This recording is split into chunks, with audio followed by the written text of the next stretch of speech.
bienvenue dans l'émission Parole de Femmes. Toute cette semaine, nous allons parler de la discrétion. La discrétion est vraiment une qualité, une valeur importante pour la femme. Et on va voir tout ensemble qu'est-ce que réellement une femme discrète et quels sont tous les atouts, tous les caractéristiques de la discrétion auxquelles on ne pense pas forcément. Et nous avons aujourd'hui le pasteur Esther Botta-Cincola de Montréal qui est avec nous. Bonjour, ça va bien? Ça va bien, merci. On est contente de vous recevoir pendant toute cette semaine sur la discrétion. Et vraiment, je suis contente d'évoquer ce sujet-là parce que ça a l'air d'être comme la douceur. Quand on avait parlé de la douceur avec Christine Beumier, ça a l'air d'être un petit sujet tranquille et tout ça. Mais quand on creuse, on voit qu'il y a vraiment des richesses dans la discrétion et qu'on gagnerait toutes à être plus discrètes et de la bonne façon, d'une façon biblique, et que ça va être bon pour nous, ça va être bon pour la vie des autres. Et aujourd'hui, on va tout de suite commencer avec les confidences, les secrets, parce que il y a des gens qui viennent nous confier des choses et on sait que normalement, une confidence, ça ne se répète pas, on garde ça pour nous, mais on sait que dans les faits, souvent, c'est pas le cas. Oui, c'est ça. Lorsqu'une personne vient avec un secret, la personne s'attend vraiment que l'on garde le secret. C'est pourquoi on l'appelle secret. C'est une information qui doit qui doit rester cachée. Donc, quand la personne vient avec son information qui doit être cachée, on a le devoir de protéger la personne parce que le sujet que la personne apporte peut apporter une division dans sa famille ou une humiliation ou, comment je peux dire... Vous parliez que ça impliquait des personnes tout à l'heure. Oui. Ça peut détruire des relations. Donc, lorsqu'on parle d'un secret, on voit les relations autour. Donc, si la chose doit être cachée, ça veut dire que si elle est divulguée, il y aura des conséquences. D'où on doit garder l'information, on doit garder le sujet pour nous. On doit vraiment le garder à cœur. Et vous, en tant que femme de pasteur, il y a beaucoup de gens qui viennent se confier à vous, qui viennent vous raconter des choses, et vous avez le devoir de ne rien dire. De protéger. Oui, bien sûr, parce que les gens, quand ils viennent dans notre bureau pour ouvrir leur cœur, justement, ça prend beaucoup de courage, souvent, pour la plupart de ces gens-là, de divulguer soit une difficulté, un péché, un problème, une situation, comme vous dites, pasteur, des fois qui implique des personnes, et des fois c'est simplement pour pas entacher la réputation de la personne ou de sa famille. Donc c'est ça, c'est par amour, vraiment pour la personne, pour couvrir les fautes, parce que le verset dans Proverbe qui dit « Celui qui couvre une faute cherche l'amour, et celui qui la rappelle dans ses discours divise les amis. » Donc on va garder un secret vraiment par amour pour la personne, par amour de sa réputation, par amour pour sa vie, simplifier sa vie, par respect. C'est vraiment une question de respect, c'est une question d'honneur, de garder la confidence, parce que c'est une question, quand la personne vient nous voir, elle nous fait confiance. Elle n'a même pas besoin finalement de dire « ne le répétez pas », il y a des choses qu'on devrait savoir, qu'on ne répète pas. Ben, oui, c'est ça, il y a des choses qu'on ne peut pas divulguer, vraiment qu'on doit garder, parce que quand la personne vient vers vous, la personne vient avec toute sa confiance. La confiance ne doit pas être trahie. Quand vous sortez l'information, ça va toucher au plus profond de la personne. C'est vraiment important de le garder, comme le disait Mathilde. C'est par amour qu'on le fait, c'est par estime de l'autre qu'on le fait. C'est vraiment important de le garder, parce qu'il y a aussi question de confiance là-dedans. Et vous savez très bien, autant que moi, que quand les gens viennent nous voir, le minimum qu'ils s'attendent, c'est la discrétion, justement. C'est la discrétion. C'est le respect de la professionnelle. Oui, la confidentialité, exactement. Secret professionnel. Mais même nous, on est dans la même équipe pastorale, et pourtant, je m'attends pas, moi, à ce que Pasteur Joël et puis Mathilde nous disent tout de tout le monde, parce que je sais que ce serait de trahir la confiance des gens, et que même dans un cercle proche, on doit savoir ne pas répéter certaines choses quand c'est pas utile. Si c'est pas utile, ça va juste discréditer une personne. C'est gratuit, du coup, ça n'apporte aucune information. Mais pourtant, quelquefois, c'est tentant de parler, et peut-être pas pour les choses graves, mais quelquefois on apprend quelque chose, c'est que faut que je le dise à quelqu'un. C'est vraiment comme des friandises, comme la Bible le dit. Oui. On est tenté de parler, on est tenté de donner une information qu'on se dit c'est spécial, c'est vraiment quelque chose, les gens devraient le savoir de moi, je dois être la première informée. Mais on peut pas le faire comme on dit. C'est un secret professionnel. C'est comme les médecins. Ils ont des codes de bonne conduite qu'ils doivent avoir. Donc ils peuvent pas divulguer tous les dossiers de leurs patients. C'est la même chose avec nous, même pas pasteur. Même en tant que chrétien, en tant que parent, en tant qu'ami, on ne peut pas. Donc, c'est une façon de bien vivre. Il faut. Et c'est aussi important parce que, comme on a dit, la personne qui le dit ne s'attend pas à ce que ce soit étalé sur les toits. Et si le pasteur ou même le chrétien n'a pas pu garder le secret, il n'y a rien qui prouve que la personne à qui on l'a confié gardera le secret aussi, parce que généralement, ce qu'on fait, c'est « Ah, j'ai quelque chose à te dire, mais ne dis à personne. » Parce que moi, je devais le dire à personne. Voilà, c'est ça. Et là, on dévoile le secret et après, la personne prend, elle va aussi voir une autre « Ah, mais je te dis, j'ai appris quelque chose, mais il faut le garder pour toi. » Et ça devient le téléphone arabe, comme l'expression, on le dit souvent. Et même les propos, parfois, sont déformés parce que finalement, on retient parfois le tiers de ce qu'une personne a dit. C'est horrible. On prend ce tiers et puis on partage une personne qui retient le tiers et ajoute d'autres choses. Et à chaque fois, on perd la vraie information et du coup, la vie de la personne, l'histoire de la personne est complètement déformée et ça, c'est un vrai problème de discrétion. Et ça peut même se transformer en rumeurs et en calomnies qui font du mal à des gens. On pourrait partir une rumeur, Aurélie, comme quoi tu t'es mariée finalement. Voilà. Ça fait le tour du monde. Et c'est comme ça que, de façon indiscrète, je paierai ma réputation. Toutes tes opportunités, surtout ça.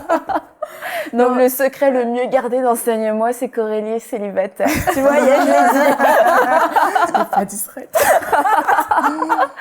Et aussi, une des choses, on vient de parler, on apprend quelque chose, on va absolument le dire, etc. Mais il faut apprendre à tenir sa langue, que coûte. Et je veux juste le dire, c'est s'il n'y a pas de danger. Si quelqu'un vous dit qu'il est en danger, etc. Là, c'est important de faire quelque chose, d'évaluer, de voir, ok, peut-être qu'il y a besoin d'aide, etc. On va en reparler un peu plus tard dans l'émission. Mais juste pour que déjà vous puissiez savoir, on va en parler, parce qu'il y a des choses, oui, qui sont des secrets, mais c'est pas vraiment des... Pas bon à garder. Non, c'est pas des confidences. Là, c'est vraiment des choses dangereuses et il va falloir les traiter. Mais c'est qu'il y a des gens qui se retrouvent avec beaucoup de secrets parce que c'est des gens qui sont très curieux et des gens qui posent beaucoup de questions au final. Oui, par rapport à la curiosité, il y a un verset biblique que j'aime beaucoup. C'est dans 1 Thessaloniciens au chapitre 4 et au verset 11 qui dit « Nous vous exhortons à abonder toujours plus dans l'amour et à mettre votre honneur à vivre tranquille, à vous occuper de vos affaires. » Ça, c'est vraiment quelque chose... C'est quelque chose, la Bible dit, de se mêler de ses Voilà, affaires. c'est ça. Il faut pas chercher à tout savoir sur tout le monde. Parfois, c'est pas utile ou c'est pas édifiant. Donc, il faut vraiment qu'on prenne cette parole pour soi. Ça veut pas dire qu'on doit pas s'enquérir des personnes qui nous entourent, mais il faut savoir qu'est-ce qui est édifiant et qu'est-ce qui n'est pas édifiant. Pas chercher à rentrer toujours dans « Ah, mais qu'est-ce qu'elle a fait? Ah oui, et tout. » Des histoires au final qui n'apportent rien que des informations pour égayer, je sais pas, notre âme. Donc, c'est vraiment important de pas... Oui, je pense que plus on veut savoir, plus on sera tenté de divulguer. Mais donc, je trouve ça trop bien qu'on adresse ce sujet-là. Pardon, oui. je vous ai coupé la parole. Il n'y a pas de problème. Mais je trouve tellement que c'est un problème, spécialement dans les églises, mais on pense les gens qui travaillent dans des bureaux, n'importe quel milieu de travail, en fait, souvent c'est un problème très fréquent chez la femme. La femme veut trop savoir, mais pas nécessairement par un bon motif, par esprit. Les gens souvent viennent par supposément curiosité, mais des fois, c'est un mauvais désir. C'est vraiment un désir qui est malsain juste pour épier la vie des gens. Et je trouve que c'est trop facile de parler, c'est trop facile de juste raconter ce que tout le monde fait, ce que tout le monde nous confie. Et on a vraiment besoin de plus de discrétion, de plus de respect par rapport à ça, et de vraiment apprendre à garder notre langue. Puis, comme pasteur, vous avez dit tantôt sur le verset qui parle des friandises, c'est comme des bonbons dans notre bouche. Dans notre bouche, ça donne envie de... C'est ça, ces femmes qui rapportent, les paroles du rapporteur sont comme des friandises. Elles descendent jusqu'au fond des entrailles. Il y a comme un régal. Exactement, il y a des femmes qui prennent tellement un plaisir à raconter les secrets des autres que ça devient un style favori, de vie, une nature, un passe-temps, un divertissement, quelque chose de super agréable, et on doit vraiment mettre fin à ça et devenir des personnes d'honneur, des personnes vraiment avec un très beau savoir-vivre. Et ça, en fait, c'est pas beau d'être juste une rapporteuse. Et c'est vraiment pas un beau trait de caractère. Des personnes d'honneur, je vois Proverbe 11, le verset 13. Celui qui répand la calomnie dévoile les secrets, mais celui qui a l'esprit fidèle les garde. Un esprit fidèle. Lorsque tu vas chercher des informations, pourquoi tu vas les chercher? Pour en faire quoi? Souvent, lorsque les gens viennent vers nous, par exemple les pasteurs, c'est vraiment ces gens-là qui viennent. C'est pas nous qui allons chercher l'information. C'est vraiment la personne qui vient et tu sais gérer ça. Mais lorsque tu es curieuse, tu vas chercher les informations pour un but. Donc, tu veux propager la nouvelle, tu veux savoir des choses pour en faire part à d'autres gens. Donc, il y a les intentions derrière ça. Donc, il n'y a pas un esprit de fidélité derrière ça. Donc, on doit être fidèle, on doit être correct, de laisser un peu les gens tranquilles, de ne pas chercher à savoir les informations, et parce que ça va nous pousser à l'indiscrétion. À l'indiscrétion, exactement. Ouais, c'est ça. Et en plus, quelquefois, on se retrouve avec des confidences, avec des choses qu'on n'aurait pas dû savoir. Et justement, on ne sait plus quoi en faire. C'est comme, je pensais pas que c'était tout ça. Et quelquefois, parce qu'on a été curieux, mais aussi quelquefois, des gens viennent nous confier des choses, mais c'est vraiment des choses qui sont lourdes pour nous à porter. Alors, est-ce que quand on sait qu'on ne va pas pouvoir tenir notre parole, est-ce qu'on devrait le dire à la personne à ce moment-là? Mais ça dépend, parce qu'il y a des fois, la personne va te trouver pour te dire que j'ai des choses à te dire et qui va les dire sans te demander ton avis. C'est sûr qu'il viendra, il va te dire les problèmes. J'ai des confidences, mais quand la personne vient, moi je ne sais pas, est-ce que c'est aussi grave que ça? Est-ce que c'est passable? Dans un premier temps, on ne sait pas. Mais quand la personne nous en parle, c'est à nous de prier et de garder parce que la personne a déjà donné l'information. La personne a trouvé en nous peut-être quelqu'un de confiant pour pouvoir partager son problème ou un sujet. Donc, ça sera à nous de le garder parce que la personne l'a déjà dévoilé, nous a déjà expliqué le problème. Donc, je sais vraiment pas si on doit dire que peut-être plus en avance. Voilà, c'est comme quelqu'un qui vient vous voir et puis ça dépend des couples, mais Esther, je veux te parler, mais tu gardes ça vraiment pour toi. T'en parles pas à ton mari. Et si on le sait déjà qu'on va parler à notre mari, de dire, me le dis pas si tu veux pas que mon mari le sache. Sinon, parce que moi, je vais très certainement lui dire. Dans ces cas-là, on peut le dire. Oui, ça on peut, parce qu'il y a deux contextes. Il y a le contexte où une personne va voir une personne, je dirais pas simplement comme ça, une amie ou une cousine ou sa sœur.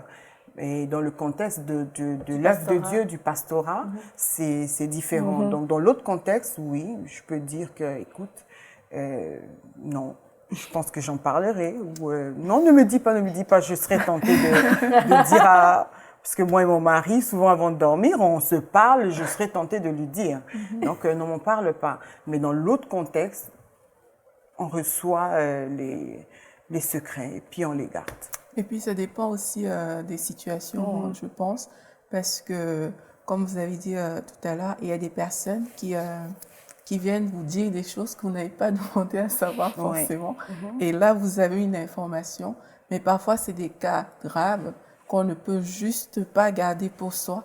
Et là, ce serait bien vraiment de dire à la personne, oui, je comprends ta situation, je comprends que tu veux le garder secret, mais je ne pense pas pouvoir tenir ça secret parce que le cas, c'est une situation complexe. Si quelqu'un est victime d'un abus, par exemple, et que la personne vient vous révéler ça, on ne peut pas juste le garder pour soi parce qu'il y a quelque chose à faire par rapport à cette situation-là. Donc, ces différents cas, c'est à nous d'avoir la sagesse, vraiment de juger ce que les personnes nous disent pour pouvoir soit aller voir d'autres personnes vraiment compétentes pour exprimer la situation dans le cas d'une violence ou d'un abus, par exemple, ou alors soit de vraiment garder la chose secrète dépendamment de l'ampleur de la situation. Donc, et puis là, on a parlé beaucoup comme des choses peut-être plus lourdes ou négatives, mais quelquefois, il y a juste des bonnes nouvelles aussi. Par exemple, quelqu'un qui me dit « je suis enceinte », ne le dis pas, je ne suis pas enceinte. Ne le dis pas. Et puis là aussi, on voit un peu la nature des gens, les gens qui arrivent à garder une confidence et puis les gens qui n'arrivent pas à garder de confidence. Et puis ça peut être dans les bons comme dans les mauvais moments. Une personne qui n'arrive pas à garder un secret, que ce soit joyeux ou malheureux. Et je ne sais pas si je dois parler de ça. Est-ce que vous aviez dit que vous n'en parleriez pas? Non. J'ai connu une personne, je connais une personne qui avait la réputation de ne pas garder les secrets. Et puis, c'est une bonne personne, elle a toutes les belles qualités, elle a beaucoup de qualités, mais elle a quand même ce défaut d'indiscrétion. Et une fois, je lui ai parlé d'un sujet me concernant, mais en fait, je voulais tester. Je voulais vraiment voir si elle avait vraiment ce problème et que c'était au-dessus d'elle, qu'elle n'était pas capable de gérer une information. Et je l'en ai parlé et c'est passé. C'est arrivé comme ça vaguement que je l'ai fait. C'est vraiment pas par méchanceté, mais c'est dans le cadre de pouvoir l'aider par après. Alors, je lui ai parlé de quelque chose qui était quand même sérieux. Pas grave, mais quelque chose que les gens pouvaient savoir, ça changeait rien, mais que je voulais quand même garder d'abord pour le moment. Et je lui ai parlé de ça. Quelque temps après, l'événement était passé. Je parlais avec une autre fille. Qui était au courant. Qui était au courant, qui me parlait tout tranquillement. Oui, tu te rappelles quand tu étais... J'étais comme... À l'époque, il y avait personne qui était au courant. Et puis, je fais, comment tu sais? Et puis, oui, je parlais avec telle, elle m'avait dit, tu sais, quand tu venais pas, je te voyais plus. Elle m'a expliqué que, donc, effectivement, elle avait ce problème-là. Donc, il y a des gens qui ne peuvent pas garder les secrets. Mais le point qui est important aussi, c'est que c'est une personne qui est gentille. Qui a beaucoup de qualités. Non, mais c'est parce qu'une personne qui est gentille, qui a beaucoup de qualités, naturellement, on pourrait avoir envie de leur confier quelque chose, de livrer quelques confidences. Et on dirait que c'est des vrais paniers percés. J'étais comme, oh Dieu. Vous avez eu une leçon, là? Oui, effectivement. Est-ce que vous avez pu aider cette personne par la suite? Je l'ai aidée, oui. Je l'ai aidée parce que... On lui a cousu la bouche. Je l'ai aidée, ça va mieux maintenant. En tout cas, il y a beaucoup de changements. Mais l'indiscrétion, comme tu dis, Annabelle, c'est pas nécessairement relié à quelqu'un de méchant, de mal intentionné, mais c'est juste... C'est vraiment un problème du feu de l'esprit, de la maîtrise de soi. Oui. Et vraiment, c'est quelque chose à développer. Et puis, toute personne qui est gentille n'est pas nécessairement une personne à qui on doit se confier. Et moi, dans le ministère, je l'ai appris plusieurs fois à mes dépens, malheureusement. Des fois, on est attiré par une personnalité, une personne qui est vraiment charismatique, qui a vraiment une joie de vivre, une bonne humeur. On pense que la personne nous est loyale, la personne aussi peut nous respecter, puis tout ça. Et puis des fois, on a envie de se confier des fois dans ces personnes-là, ou ces personnes-là, dans le passé, j'ai eu l'expérience, des fois, vont nous poser des questions et on est comme pas trop certain, tu sais, des fois, j'ai été pas trop certaine si je devais répondre. Oui. Et parce que on croit que la personne, on peut lui faire confiance, on croit que cette personne-là est loyale. Eh bien, mais finalement, ça finit par sortir, le secret finit par être répandu, l'information est divulguée. Et souvent, c'est pas à notre avantage ou ça peut, comme vous disiez plus tôt dans l'émission, ça implique des personnes. Des fois, les confidences impliquent d'autres personnes que nous-mêmes ou la personne qui nous a confié l'information. Et puis, en fait, ça peut causer vraiment des conflits, ça peut causer des querelles, des divisions. Donc, vraiment, c'est grave d'être indiscret à tous les niveaux. Et puis, c'est pas nécessairement parce qu'une personne a tout le profil d'une personne qu'on peut se confier qu'on peut nécessairement le faire. Ça arrive aussi que la personne qui vient se confier n'est pas discrète non plus. Parce qu'elle se confie à 1, 2, 3, 4, 5 personnes. Vous pensez avoir vous-même l'information, mais le concerné, la concernée va parler à plusieurs personnes. Et elle dit, oui, j'ai un problème, il y a elle s'explique. Et puis, fini là, elle prend le téléphone, elle appelle une autre personne.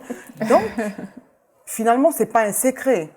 C'est plus un secret. Parce que la personne est en train de divulguer l'information en parlant à 1, 2, 3, 5 personnes. Parce que pour plusieurs personnes, c'est un loisir. C'est vraiment un divertissement. Et vraiment, c'est très nuisible. C'est très désagréable. Oui. Parce qu'entre ceux qui aiment raconter tous leurs secrets pour se plaindre, pour raconter tout ça, et ceux qui aiment recevoir les secrets parce qu'ils aiment être dans la confidence, alors que, bon, finalement, les deux sont nourris. Il y a eu 10 personnes avant, il y en aurait 10 après. C'est sûr, les deux sont nourris, puis comme on disait, c'est comme des friandises, et puis tout le monde se nourrit de ça, et puis c'est vraiment une nourriture qui est malsaine. Qui va faire mal après. C'est ça, oui. Et il y a, par rapport à ça, par rapport au fait que les gens disent souvent des choses aux personnes qui ne peuvent pas les porter parce qu'elles sont gentilles. Nous aussi, on a quand même un devoir vraiment de savoir qui peut supporter quoi, qui peut porter quelle information ou pas. Donc, ça ne vaut pas la peine de... Même si la personne est bonne, même si la personne nous a l'air sympathique et qu'elle n'a pas un mauvais cœur forcément, vu qu'on sait que cette personne ne pourra peut-être pas garder le secret, ça ne vaut pas la peine de tout dévoiler. Et de mettre un fardeau sur la personne. Exactement, parce qu'il faut évaluer, il faut savoir qu'est-ce que je peux dire à telle personne, qu'est-ce que je peux pas dire, ou jusqu'où je peux aller avec cette personne-là. Et aussi faire des tests, comme le pasteur. Non, mais c'est vraiment, c'est excellent. Vraiment, parce que quand on voit que la chose nous revient ou que la confidence, puis c'est pas forcément des choses graves, hein. Ça peut être une surprise, une grossesse, c'est ça. Moi, je me souviens, j'avais dit à des gens, mais je veux pas que vous en parliez quand j'étais enceinte, une fois. Et la fois où j'étais enceinte. Je veux pas que vous en parliez. Et là, j'arrive au repas, les gens me disent félicitations. Félicitations de quoi? Pour... merci. Et là, je vais à la seule personne dans la pièce qui est au courant. Pourquoi ils me disent tous félicitations? Juste, je leur ai dit. J'avais dit de pas te dire. Tout le monde me l'a dit. Je me suis dit, bon, échec. Wow. Mais comme quoi, c'est quelquefois les gens pensent pas à mal, mais tu te dis, bon, si j'ai quelque chose de plus lourd, de plus grave à confier, c'est certain que j'irai pas vers cette personne-là, parce que c'était pas dramatique, hein, mais juste pour ça, je me suis dit, la personne n'a pas pu s'empêcher de le dire à genre 10 personnes, tu vois. Des fois, ça peut être pour quelque chose de vraiment anodin, admettons, une surprise d'anniversaire, mais juste le fait que quelqu'un se soit échappé, divulgué l'information, ça brise. Ça brise toute la surprise, toute la fête, en fait. Et moi, ça m'est déjà arrivé d'organiser une fête pour quelqu'un. Et quelqu'un juste dit devant le fêté. On se retrouve tout à l'heure. Là, j'étais... voilà pour la surprise. C'est juste dommage. Et ceci, pour terminer aussi, j'aimerais juste rapidement qu'on parle de ça, c'est on choisit les personnes à qui se confier et que c'est bon en fait d'aller se confier. On a parlé des dangers de la confidence, donc là tout le monde est un petit peu plus réticent, mais c'est bon dans une relation et c'est bon pour nous-mêmes d'avoir des amis, d'avoir des gens de confiance vers qui on peut se tourner pour se confier. Certainement, il y a des personnes à qui, au courant de notre vie, mais dans notre cercle, qu'on peut faire confiance, soit quelqu'un dans notre église, notre pasteur, l'épouse de notre pasteur, des gens dans l'équipe pastorale, ou des gens vraiment on sait qu'ils sont attitrés pour faire de la relation d'aide dans notre église. On sait que ces personnes-là sont enclins à la discrétion, tenus par le secret professionnel, si on peut dire. Et puis, ça, c'est une bonne personne parce qu'on sait aussi qu'on peut recevoir, quand on se confie dans ces personnes-là, un conseil spirituel, vraiment une aide concrète. Donc, je pense que c'est bien de se confier dans ces gens-là. Et puis, quelquefois, ça fait juste du bien d'avoir une amie à qui on peut parler à cœur ouvert et de savoir que cette personne-là, 1, ne jugera pas, 2, ne répétera pas, et 3, en plus, peut-être, bonus, priera pour nous. Oui. Oui. C'est ça, donc on pèse la personne à qui on va se confier, en qui on va se confier. On regarde, on observe aussi la personne. On n'y va pas à la hâte. On observe, est-ce que ce que je veux dire, quand je regarde la personne, je vois que c'est une personne qui ne me parle pas des autres personnes.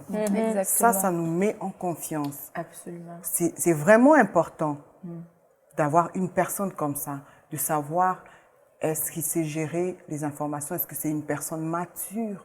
Ça peut être une personne âgée, mais qui manque une certaine maturité. Donc, on doit vraiment peser à qui on va se confier. C'est vraiment important. Et ça, c'est vrai, ce que vous disiez, quelqu'un qui nous raconte tous les secrets de la planète entière. Ouais. On se dit, pourquoi finalement le mien serait gardé secret? Il y aura pas d'exception. Moi aussi, je vais y passer. Donc, c'est sûr, il va falloir tenir sa langue pour savoir à qui on parle. Et puis aussi, quand on reçoit les confidences, d'être des personnes discrètes. Et j'ai connu, moi, des personnes vraiment qui manquaient de discrétion et c'est désagréable parce qu'on sait que ce qu'on dit va être rapporté, déformé et que ça fait du tort. Donc ça sert à rien. Vraiment, faites gagner du temps à tout le monde. Arrêtez ça. C'est des friandises qui sont mauvaises pour nous. C'est comme ça devient un poison dans notre vie et dans la vie des gens. Et on peut être rassasié par des bonnes choses. On peut être rassasié de la parole de Dieu qui est la vérité, qui est bonne pour notre corps, pour notre âme et pour notre esprit. Donc soyez ces gens avec un esprit fidèle, comme on l'a dit, un esprit fidèle qui sait garder les secrets, qui met une garde à sa bouche et demandez, si vous avez besoin, demandez au Seigneur de vous aider à devenir cette personne discrète. C'est pas une fatalité dans votre vie. Vous pouvez faire des efforts, vous pouvez grandir dans ce domaine-là et puis Dieu va pouvoir vous confier des plus grandes choses. Dieu va pouvoir aussi vous permettre d'aider plus de gens parce que vous saurez être cette femme discrète et pas une femme qui colporte et qui commère à longueur de journée. Donc soyez une femme discrète, recevez la confidence et sachez à qui vous pouvez aussi vous confier en toute sagesse. Envoyez-nous votre témoignage à paroledefemme@enseigne-moi.com.